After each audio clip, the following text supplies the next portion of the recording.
श्री कृष्ण गोविंद हरे मुरारे, हे नाथ नारायण वासुदेवा। बोल बाके बिहारी लाल की जय। ओम श्री परमात्मने नमः। श्रीमद्भागवत गीता साधक संजीवनी स्वामी राम सुखदास जी महाराज की जय हो। आज हम अध्याय नंबर 4 के दोहा नंबर 2 से प्रारंभ करेंगे। एवं परंपरा प्राप्ति मिमं राजर्षयु विदु स कालनेह महतो योगो नष्ट परंतप। परंतप, हे परंतप, एवं इस तरह परंपरा प्राप्तम, परंपरा से प्राप्त इस कर्म योगी को राजर्षियों ने विदु जाना, परंतु महता बहुत कालीन समय बीते जाने के कारण से वह योग यह इस मनुष्य लोक में नष्ट लुप्त प्राय हो गया। व्याख्या। एवं परंपरा प्राप्ति मिमं राजर्षेयुम विदु। सूर्य, मनु, इक्ष्वाकु आदि राजाओं ने कर्मयोग को भली भांति जानकर उसका स्वयं भी आचरण किया और प्रजा से भी वैसा आचरण कराया। इस प्रकार राजर्षियों में इस कर्मयोग की परंपरा चली। यह राजाओं क्षत्रियों की खास निजी विद्या है, इसलिए प्रत्येक राजा को यह विद्या जाननी चाहिए। इस प्रकार परिवार, समाज, गांव आदि के जो मुख्य व्यक्ति हैं उन्हें भी विद्या अवश्य जाननी चाहिए।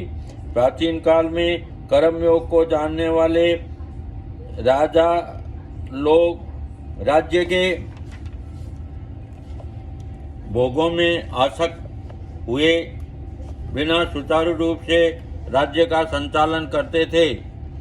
प्रजा के हित में उनकी स्वाभाविक प्रवृत्ति रहती थी। सूर्यवंशी राजाओं के विषय में महाकवि कालिदास जी लिखते हैं, प्रजानामेव भूत्यर्थे शताभ्यो बलि मृग्रहित सहस्त्रगुण मुस्तस्त्र दुमादते ही रसम रवि। वे राजा लोग अपनी प्रजा के हित के लिए प्रजा से उसी प्रकार कर लिया करते थे जिस प्रकार सहस्त्र गुना बनाकर बरसाने के लिए ही सूर्य पृथ्वी से जल लिया करते हैं। तात्पर्य यह है कि राजा लोग प्रजा से कर आदि के रूप में लिए गए धन को प्रजा के हित में लगा देते थे, अपने स्वार्थ में थोड़ा भी खर्च नहीं करते थे। अपने जीवन निर्वाह के लिए वे अलग खेती आदि काम करवाते थे। कर्मयोग पालन करने के कारण उन राजाओं को विलक्षण ज्ञान और भक्ति स्वतः प्राप्त थी।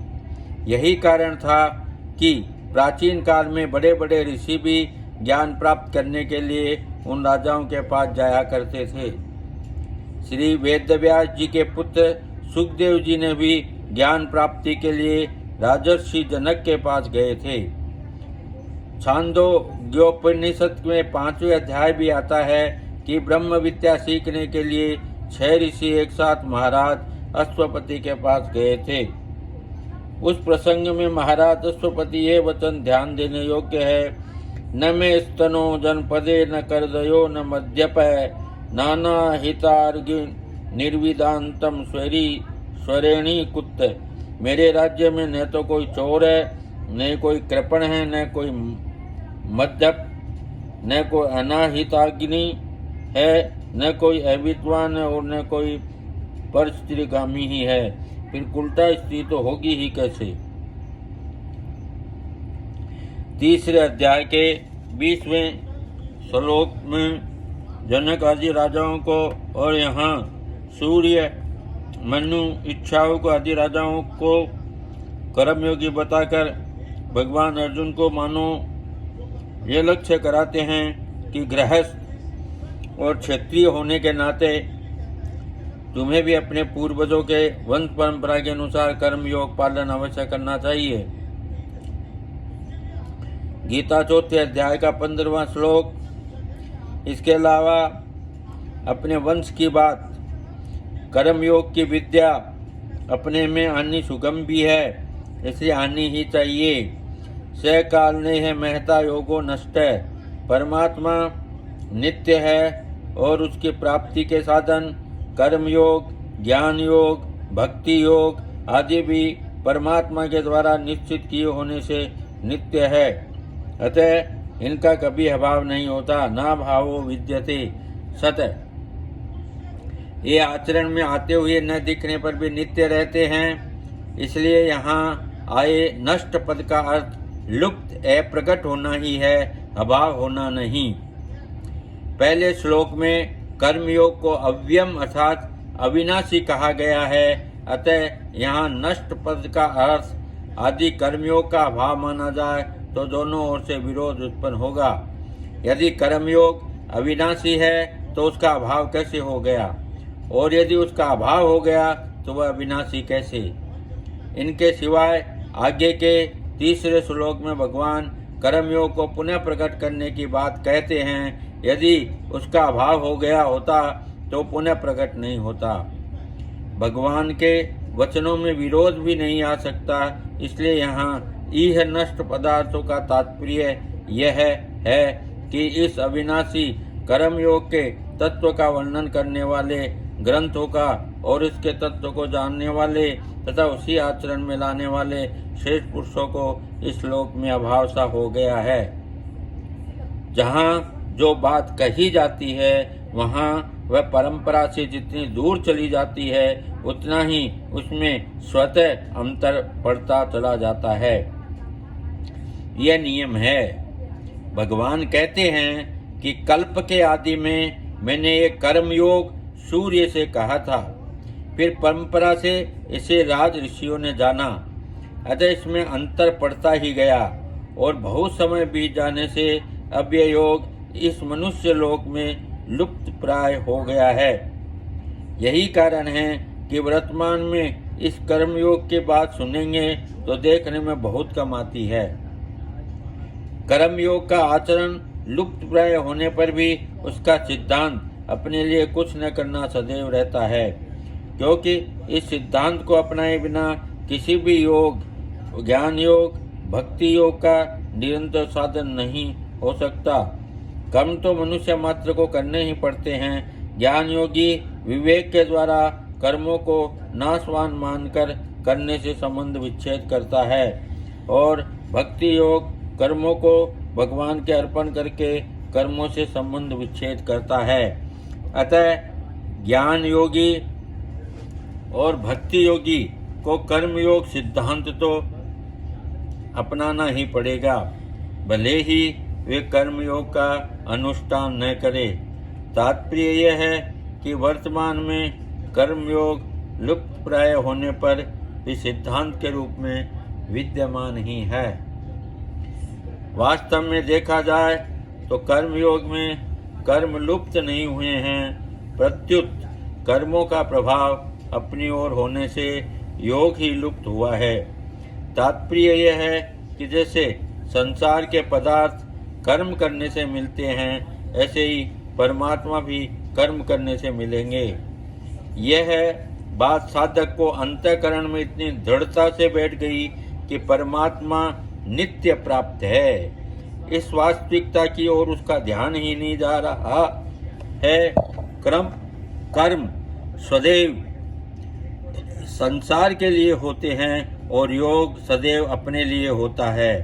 योग के लिए कर्म करना नहीं होता, वह तो सदैव सिद्ध है। अतः योग के लिए मान लेना कि वह कर्म करने से होगा, यही योग को लुप्त होना है। मनुष्य शरीर कर्म योग का पालन करने के लिए अर्थात दूसरों को निस्वार्थ सेवा करने के लिए ही मिला है, परंतु आज मनुष्य रात दिन अपनी सुख सुविधा, सम्मान आदि की प्राप्ति में लगा हुआ है। स्वार्थ के अधिक बढ़ जाने के कारण दूसरों की सेवा की तरफ उसका ध्यान ही नहीं है। इस प्रकार जिसके लिए मनुष्य शरीर मिला है उसे भूल जाना ही कर्मयोग का लुप्त होना है। मनुष्य सेवा के द्वारा पशु पक्षी से लेकर मनुष्य, देवता, पितर, ऋषि, संत, महात्मा और भगवान तक को अपने वश में कर सकता है, परंतु सेवा भाव को भूलकर मनुष्य स्वयं भोगों के वश में हो गया, जिसका परिणाम नरकों में तथा 84 लाख योनियों में पड़ जाना है। यही कर्मयोग का छिपना है। स एवायम मया तदेहद्ययोग प्रोक्त पुरातनः भक्तो असीम सका चेती रहस्यम होत दुतपम। अध्याय नंबर 4 का दोहा नंबर 3। मैं तू मेरा भक्त भक्त जय और सका प्रिय सका असी है इति, इसलिए स एवं वही अयम यह पुरातन पुरातन योग योग अद्य आज मया मैंने ते तुझसे प्रोक्त कहा है ही, क्योंकि इतत यह उत्तमम बड़ा उत्तम रहस्य है। व्याख्या भक्तो असी में सका चेती। अर्जुन भगवान को अपना प्रिय सखा पहले ही मानते थे। गीता 11वें अध्याय का 41वां 42वां श्लोक पर भक्त अभी गीता दूसरे अध्याय का 7वें श्लोक में हुए हैं। अर्थात अर्जुन सखा भक्त तो पुराने हैं पर दास्य भक्त नए हैं। आदेश या उपदेश दास अथवा शिष्य को ही दिया जाता है, सखा को नहीं। अर्जुन जब भगवान के शरण हुए तभी भगवान का उपदेश आरंभ हुआ। जो बात सखा से भी नहीं कही जाती वह बात भी शरणागत शिष्य के सामने प्रकट कर दी जाती है।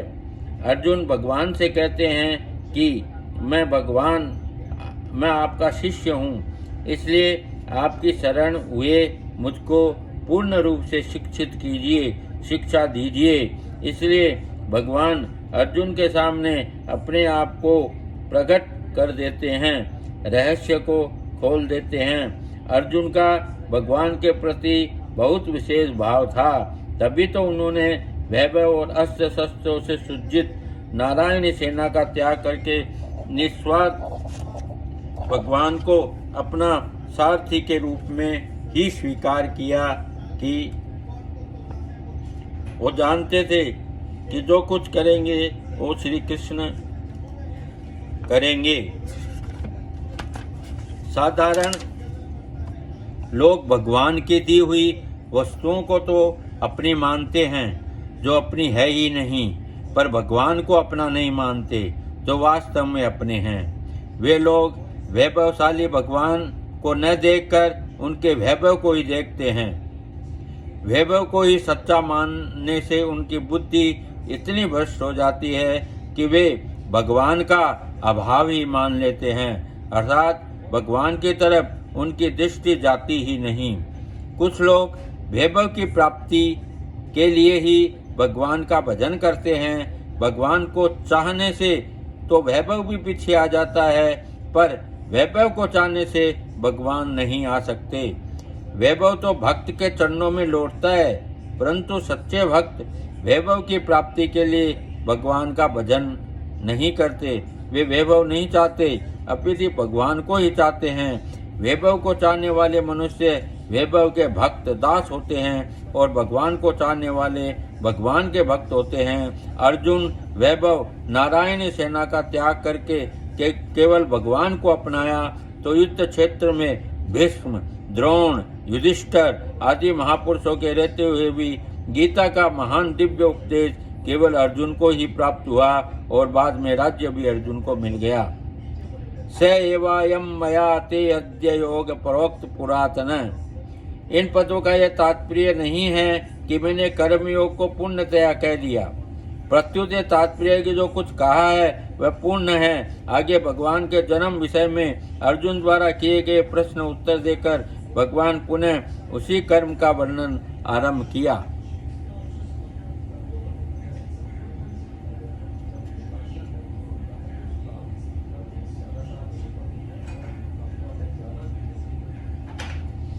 रहस्य अत्युतम। जिस प्रकार 18वें अध्याय के 66वें श्लोक में भगवान ने अर्जुन के सामने सर्वज्ञतम बात प्रकट की कि तू मेरी शरण में आ जा, मैं तुझे संपूर्ण पापों से मुक्त कर दूंगा।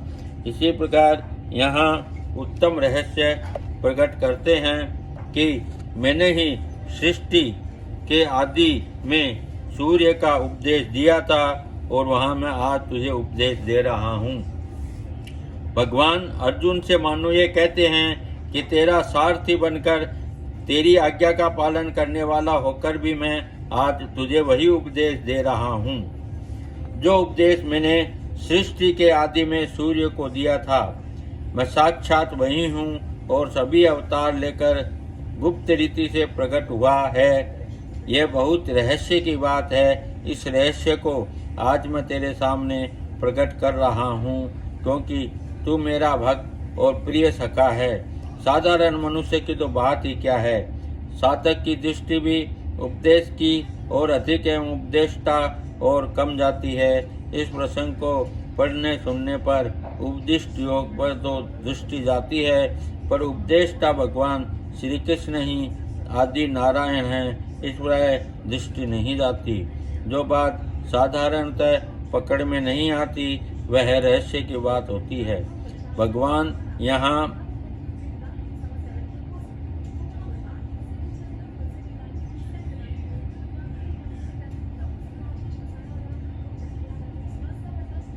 अपने आप को आदि उपदेष्टा कहकर भगवान मानो अपने को मानव मात्र गुरु प्रकट करते हैं। नाटक खेलते समय मनुष्य जनता के सामने अपने असली स्वरूप का प्रकट नहीं करता, पर किसी आत्मीय जनक सामने अपने को प्रकट भी कर देता है। ऐसे ही मनुष्य अवतार के समय भी भगवान अर्जुन के सामने अपना ऐश्वर्य भाव प्रकट कर देते हैं, अर्थात जो बात छिपा कर रखनी चाहिए वह बात प्रकट कर देते हैं। यही उत्तम रहस्य है। कर्म योग भी उत्तम रहस्य माना जा सकता है। जिन कर्मों से जीव बनता है उन्हीं कर्मों से उसकी मुक्ति हो जाए, यह उत्तम रहस्य है। पदार्थ को अपना मानकर अपने लिए कर्म करने से बंधन होता है और पदार्थों को अपना न मानकर दूसरों का मानकर केवल दूसरों के हित के लिए निस्वार्थ पूर्वक सेवा करने से मुक्ति होती है। अनुकूलता, प्रतिकूलता, धनवता, निर्धन, स्वस्थता, रुग्णता आदि किसी ही परिस्थिति क्यों न हो, प्रत्येक परिस्थिति में इस कर्मयोग का पालन स्वतंत्रता पूर्वक हो सकता है। कर्मयोग के रहस्य की 3 बातें मुख्य है।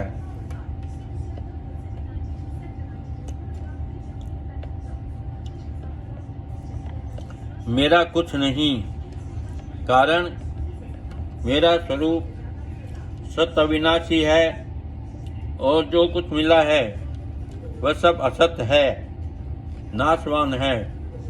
फिर असत मेरा कैसे हो सकता है?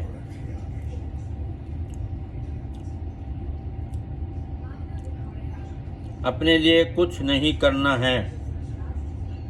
इसमें पहला कारण यह है कि सम चेतना परमात्मा का अंश है और कर्म जड़ है।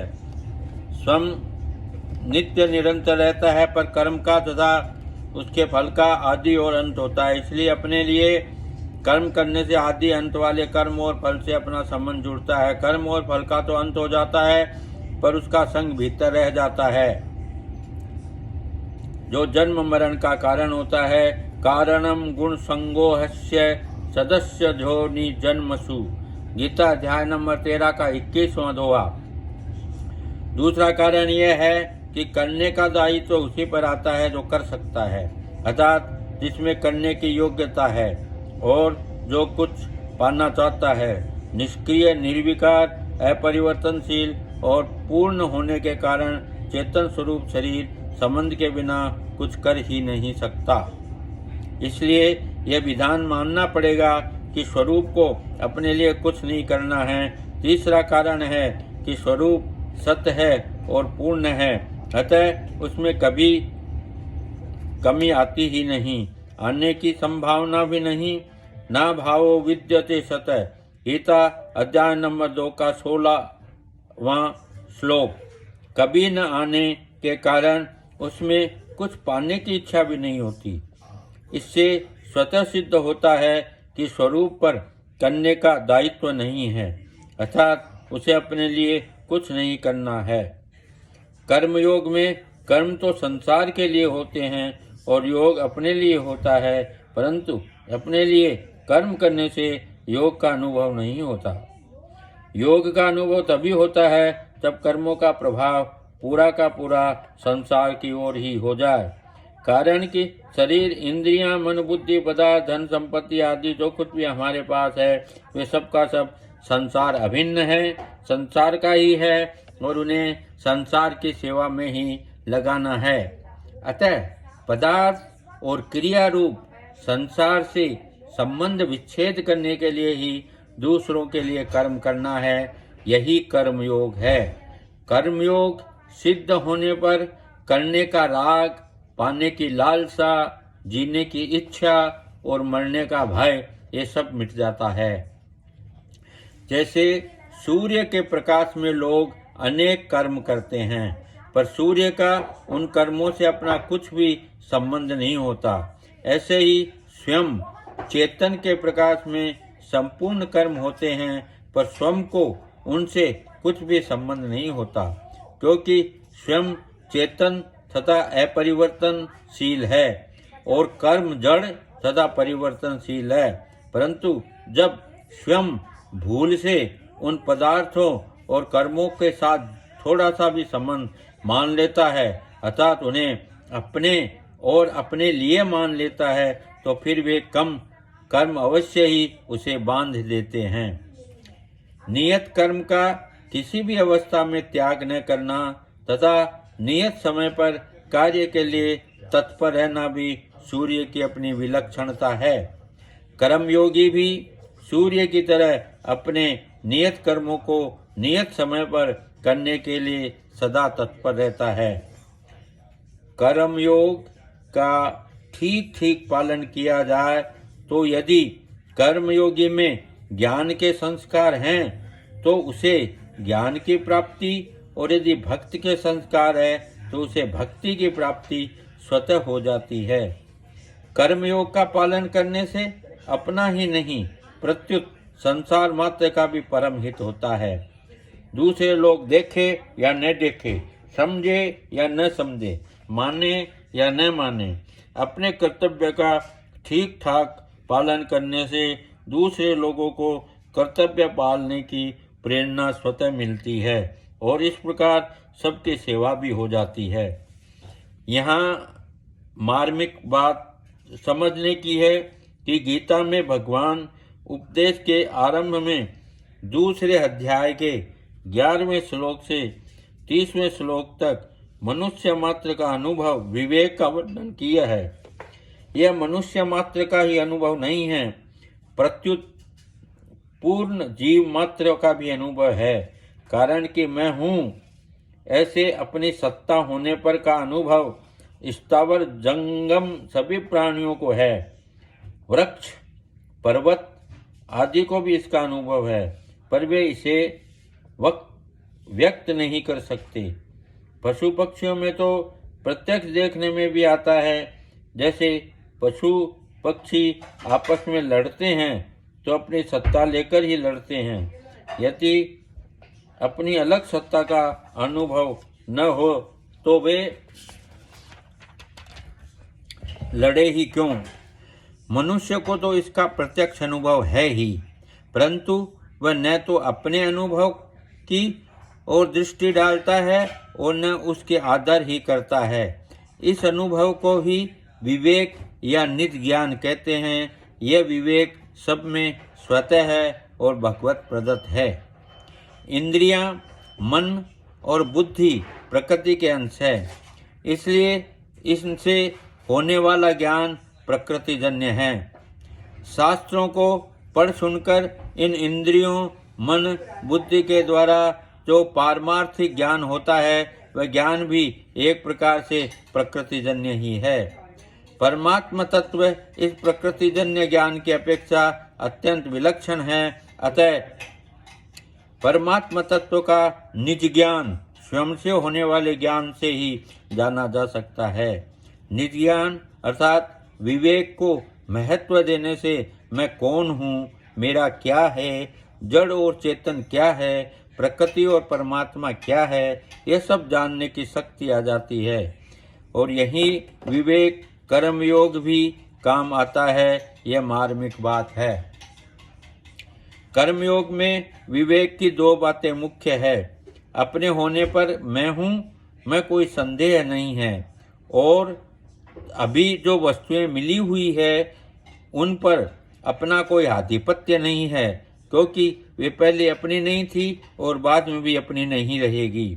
मैं निरंतर रहता हूँ और ये मिली हुई वस्तुएं शरीर, इंद्रियां, मन, बुद्धि आदि निरंतर बदलती रहती है और इनका निरंतर वियोग होता रहता है। जैसे कर्मों का आरंभ और समाप्ति होती है, ऐसे ही उनके फल का भी संयोग और वियोग होता है। इसलिए कर्मों और पदार्थों का संबंध संसार से है, स्वयं से नहीं। इस प्रकार विवेक जागृत होते ही कामना का नाश हो जाता है। कामना का नाश होने पर स्वतः सिद्ध निष्कामता प्रकट हो जाती है, अर्थात कर्मयोग पूर्णतः सिद्ध हो जाता है। कामना से विवेक ढक जाता है। गीता 3 अध्याय का 38वां 39वां श्लोक। स्वार्थ बुद्धि, भोग बुद्धि, संग्रह बुद्धि रखने से मनुष्य अपने कर्तव्य का ठीक ठीक निर्णय नहीं कर पाता। वह उलझनों को उलझने से ही, अर्थात शरीर, इंद्रियां, मन, बुद्धि से ही सुलझाना चाहता है और इसलिए वह वर्तमान परिस्थिति को बदलने का ही उद्योग करता है, परंतु परिस्थिति को बदलना अपने वश की बात नहीं है। इसलिए उलझन सुलझने की अपेक्षा अधिकाधिक उलझती चली जाती है। विवेक जागृत होने पर अपने स्वार्थ बुद्धि, भोग बुद्धि, संग्रह बुद्धि नहीं रहती। तब अपना कर्तव्य स्पष्ट दिखने लग जाता है और सभी प्रकार की उलझनें स्वतः सुलझ जाती है। बाहरी परिस्थिति कर्मों के अनुसार ही बनती है, अर्थात वह कर्मों का ही फल है। धर्मता, निर्धनता, निंदा, स्तुति, आदर, निरादर, यश, अपयश, लाभ, हानि, जन्म, मरण, स्वस्थता, रुग्णता आदि सभी परिस्थितियां कर्मों के अधीन है। सुनहु भरत भावी प्रबल, बिलख कहु मुनिनाथ, हानि लाभ जीवन मरण, जसु अपजसु विधि हाथ। शुभ और अशुभ कर्मों के फल स्वरूप में अनुकूल और प्रतिकूल परिस्थिति सामने आती रहती है, परंतु उस परिस्थिति से संबंध जोड़कर उसे अपने मानकर सुखी दुखी होना मूर्खता है। तात्पर्य यह है कि अनुकूल और प्रतिकूल परिस्थिति का आना तो कर्मों का फल है और उससे सुखी और दुखी होना अपनी अज्ञता, मूर्खता का फल है। कर्मों का फल मिटाना तो हाथ की बात नहीं है, पर मूर्खता मिटाना बिल्कुल हाथ की बात है। जिसे मिटा सकते हैं उस मूर्खता को तो मिटाते नहीं, और जिसे बदल सकते नहीं उस परिस्थिति को बदलने का उद्योग करते हैं। यह महान भूल है। इसलिए अपने विवेक को महत्व देकर मूर्खता को मिटा देना चाहिए और अनुकूल प्रतिकूल परिस्थितियों का सदुपयोग करते हुए उनसे ऊंचे उठ जाना, अर्थात असंग हो जाना चाहिए। जो किसी भी परिस्थिति संबंध न जोड़कर उसका सदुपयोग करता है, अर्थात अनुकूल परिस्थिति में दूसरों की सेवा करता है तथा प्रतिकूल परिस्थिति में दुखी नहीं होता, अर्थात सुख की इच्छा नहीं करता, वह संसार बंधन से सुगमता पूर्वक मुक्त हो जाता है।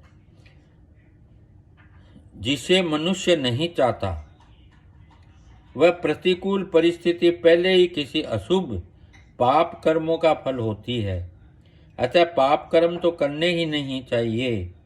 किसी को कष्ट पहुँचे ऐसा काम तो स्वप्न में भी नहीं करना चाहिए, परंतु वर्तमान में नए पाप कर्म न करने पर भी पुराने पाप कर्मों का फलस्वरूप जब प्रतिकूल परिस्थिति आ जाती है तब अंतःकरण में चिंता, शोक, भय आदि भी आ जाते हैं।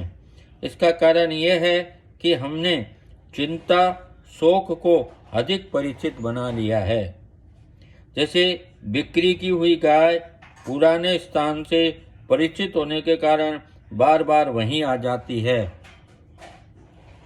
परंतु उसे बार बार नए स्थान पर पहुंचा दिया जाए तो फिर वह अपने पुराने स्थान पर आना छोड़ देती है। ऐसे ही आज और अभी यह दृढ़ विचार कर ले कि आने जाने वाली परिस्थिति संबंध छोड़कर चिंता शोक करना गलत है, वह गलत अब हम नहीं करेंगे तो फिर ये चिंता शोक आना छोड़ देंगे। विवेक की पूर्ण जागृति न होने पर भी कर्मयोगी में एक निश्चयात्मिकता बुद्धि रहती है कि जो अपना नहीं है उससे संबंध विच्छेद करना है और सांसारिक सुखों को न भोगकर केवल सेवा करनी है। उस निश्चयात्मिकता बुद्धि के कारण उसके अंतःकरण में सांसारिक सुखों का महत्व नहीं रहता, फिर भोगों में सुख है, इसे भ्रम से उसे कोई टाल नहीं सकता।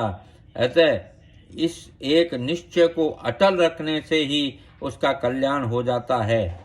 सत्संग स्वाध्याय से ऐसी निश्चयात्मिकता बुद्धि का बल मिलता है। अतः हरेक साधक को कम से कम ऐसा कल्याणकारी निश्चय अवश्य ही बना लेना चाहिए। ऐसा निश्चय बनाने से सब स्वाधीन है, कोई पराधीन नहीं है। इसमें किसी को कंचित भी सहायता की आवश्यकता नहीं है, क्योंकि इसमें स्वयं बलवान है। संबंध, मैंने इस सृष्टि के आदि में सूर्य का उपदेश दिया था और वही मैं आज तुझे उपदेश दे रहा हूँ। इसे सुनकर अर्जुन में स्वाभाविक यह जिज्ञासा जागृत होती है कि जो अभी मेरे सामने बैठे हैं इस भगवान श्री कृष्ण सृष्टि के आरंभ में सूर्य को उपदेश कैसे दिया था। अतः इसे अच्छी तरह समझने के लिए अर्जुन आगे के श्लोक में भगवान से प्रश्न करते हैं। अर्जुन उचाओ, अपरम भवतो जन्म परम जन्म विवस्वत कथमेति त्रिद्वितीय जानिया त्वमादौ प्रोक्त विनीति। अध्याय नंबर 4 का दोहा नंबर 4। भवतः आपका, जन्म जन्म तो, अपरम अभी का, और विवस्वत सूर्य का जन्म जन्म। अर्जुन बोले, परम बहुत पुराना है, अतः त्वम आपने ही, आदौ सृष्टि के आरंभ में सूर्य से, एतत् यह योग, प्रोक्तवान कहा था, इति यह बात, कथम कैसे, विजयी नियम समझूं। व्याख्या, अपरम भवतो जन्म पर जन्म विवस्वतः।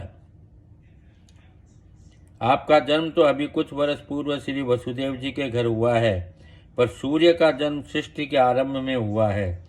अतः अपने सूर्य को कर्मयोग कैसे कहा था। अर्जुन के इस प्रश्न में तर्क या आक्षेप नहीं है, परंतु जिज्ञासा है। वे भगवान के जन्म संबंधी रहस्य को सुगमता पूर्वक समझने की दृष्टि से ही प्रश्न करते हैं,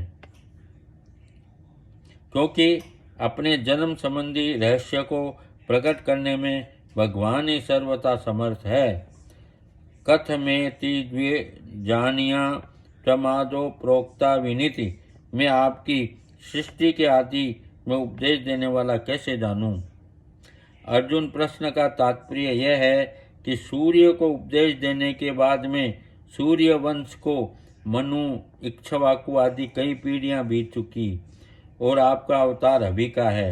अतः आपने सृष्टि के आदि में सूर्य का उपदेश कैसे दिया था, यह बात मैं अच्छी तरह समझना चाहता हूँ। सूर्य तो अभी भी है, इसलिए उसे अभी भी उपदेश दिया जा सकता है, परंतु आपने सूर्य को उपदेश देने के बाद सूर्य वंश की परंपरा का वर्णन किया, जिसने यह सिद्ध होता है कि आपने सूर्य का उपदेश अभी नहीं दिया है। अतः आपने सूर्य को कल्प के आदि में कैसे उपदेश दिया था। संबंध अर्जुन के प्रश्न के उत्तर में अपना अवतार रहस्य प्रकट करने के लिए भगवान पहले अपनी सर्वज्ञता का दिग्दर्शन कराते हैं। श्री भगवान उवाच बहुनि में व्यतीतानि जन्मानि तव चार्जुन तान्यहं वेद सर्वाणि न त्वं वथेत परन्तप। अध्याय नंबर 4 का दोहा नंबर 5। परंतप हे परंतप अर्जुन, अर्जुन मैं, मेरे, च और, तव तेरे, बहुनी बहुत से, जन्मानि जन्म, व्यतीतानि हो चुके हैं, तानि उन, सर्वाणि सबको, अहम मैं वेद जानता हूँ, पर त्वम तू न नहीं व्यथत जानता। व्याख्या। तीसरे श्लोक में भगवान ने अर्जुन को अपना भक्त और प्रिय सखा कहा था, इसलिए पीछे के श्लोक में अर्जुन अपने हृदय की बात निसंकोच होकर पूछते हैं। अर्जुन में भगवान के जन्म रहस्यों को जानने की प्रबल जिज्ञासा उत्पन्न हुई है, इसलिए भगवान उनके सामने मित्रता के नाते अपने जन्म का रहस्य प्रकट कर देते हैं। यह नियम है कि श्रोता की प्रबल जिज्ञासा होने पर वक्ता अपने को छिपाकर नहीं रख सकता, इसलिए संत महात्मा भी अपने विशेष श्रद्धा रखने वाले के सामने अपने आप को प्रकट कर सकते हैं। गढ़ऊ तत्व न साधु दुरावही, आरत अधिकारी जह पावही। संत महात्मा भी स्वयं छिपे रहते हैं और सबके सामने प्रकट नहीं होते, परंतु निम्नलिखित 3 अवसरों पर वे अपने आप को प्रकट कर देते हैं। पहला, जब कोई अत्यधिक श्रद्धालु सामने आ जाए और वह उन्हें संत महात्मा को जानने की उत्कृष्ट अभिलाषा हो। दूसरा, जब अपने किसी प्रेमी का शरीर छूटने वाला हो। तीसरा, जब संत महात्मा का अपना कहलाने वाला शरीर छूट रहा हो। दूसरे और तीसरे अवसर पर संत महात्मा उस व्यक्ति के सामने भी अपने आप को प्रकट कर देते हैं जिससे उतनी अधिक श्रद्धा तो नहीं है, पर वह उस संत महात्मा का हृदय से आदर करता है और उन्हें जानना चाहता है। बहुनी न व्यतीतानि जन्मानि तव चार्जुन, समय समय पर मेरे और तेरे बहुत से जन्म हो चुके हैं, परंतु मेरा जन्म और तरह का है जिसका वर्णन आगे 6ठे श्लोक में करेंगे, और तेरा जीव का जन्म और तरह का है जिसका वर्णन 8वें अध्याय के 29वें, 19वें और 13वें अध्याय के 21वें एवं 26वें श्लोक में करेंगे। तात्पर्य यह है कि मेरे और तेरे बहुत से जन्म होने पर भी वे अलग अलग प्रकार के हैं। दूसरे अध्याय के 12वें श्लोक में भगवान ने अर्जुन से कहा था कि मैं, भगवान और तू तथा ये राजा लोग जीव पहले नहीं थे और आगे भी नहीं रहेंगे।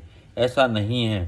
तात्पर्य यह है कि भगवान और उनका अंश जीवात्मा दोनों ही अनादि और नित्य है। तान्य वेद सर्वाणि, संसार में ऐसे जाति स्मर जीव भी होते हैं जिनको अपने पूर्व जन्म का ज्ञान होता है। ऐसे महापुरुष युंजान योगी कहलाते हैं जो साधना करके सिद्ध होते हैं। साधना में अभ्यास करते करते उसकी वृत्ति इतनी तेज हो जाती है कि ये जहाँ वृत्ति लगाते हैं वहीं का ज्ञान उनको हो जाता है। ऐसे योगी कुछ सीमा तक ही अपने पुराने जन्मों को जान सकते हैं, संपूर्ण जन्मों को नहीं। उसके विपरीत भगवान युक्त योगी कहलाते हैं जो साधन के बिना स्वतः सिद्ध नित्य योगी है। जन्मों को जानने के लिए उन्हें वृत्ति नहीं लगानी पड़ती, प्रत्युत उनसे अपने और जीव के सभी संपूर्ण जन्मों को स्वतः स्वाभाविक ज्ञान सदा बना रहता है। उनके ज्ञान में भूतकाल, भविष्यकाल और वर्तमान का भेद नहीं है, प्रत्युत उनके अखंड ज्ञान में सभी कुछ सदा वर्तमान में ही रहता है। गीता अध्याय नंबर 7 का 26वां दोहा। कारण कि भगवान संपूर्ण देश काल वस्तु व्यक्ति परिस्थिति आदि में पूर्ण रूप से विद्यमान रहते हुए भी उनसे सर्वथा अतीत रहते हैं। मैं उन सबको जानता हूँ।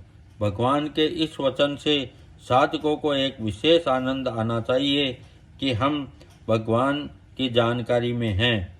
भगवान हमें निरंतर देख रहे हैं। हम कैसे ही क्यों न हो, पर है भगवान के ज्ञान में हैं कि हम क्या कर रहे हैं। न त्वम वेथत परंतपः। जन्मों को न जानने में मूल हेतु है अंतःकरण में नाशवान पदार्थों का आकर्षण महत्व होना। इसी कारण मनुष्य ज्ञान विकसित नहीं होता।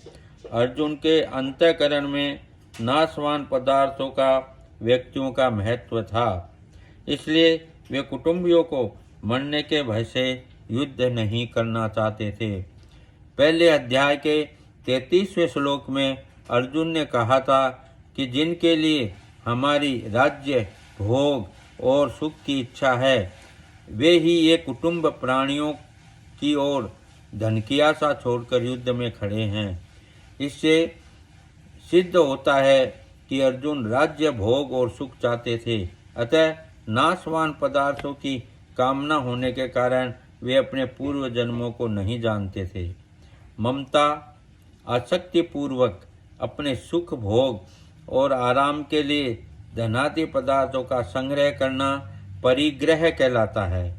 परिग्रह का सर्वथा त्याग करना अर्थात अपने सुख आराम आदि के लिए किसी भी वस्तु को संग्रह न करना अपरिग्रह कहलाता है।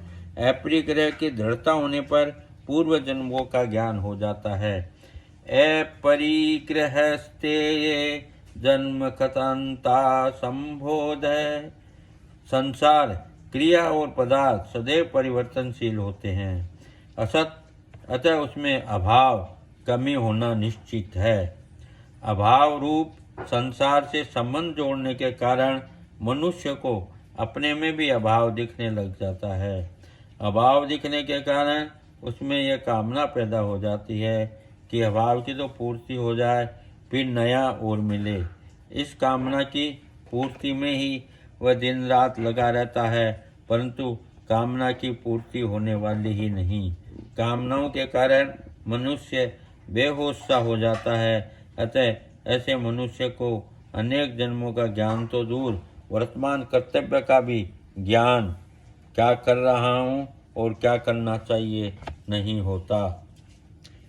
संबंध पूर्व श्लोक में भगवान ने बताया कि मेरे और तेरे बहुत जन्म हो चुके।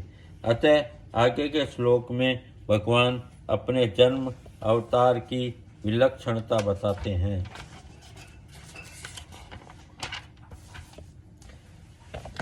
श्री कृष्ण गोविंद हरे मुरारे, हे नाथ नारायण वासुदेवा। बोल बाके बिहारी लाल की जय। बोलो आज के आनंद की जय। धर्म की जय हो, अधर्म का नाश हो, प्राणियों में सद्भावना हो, विश्व का कल्याण हो। हर हर हर महादेव।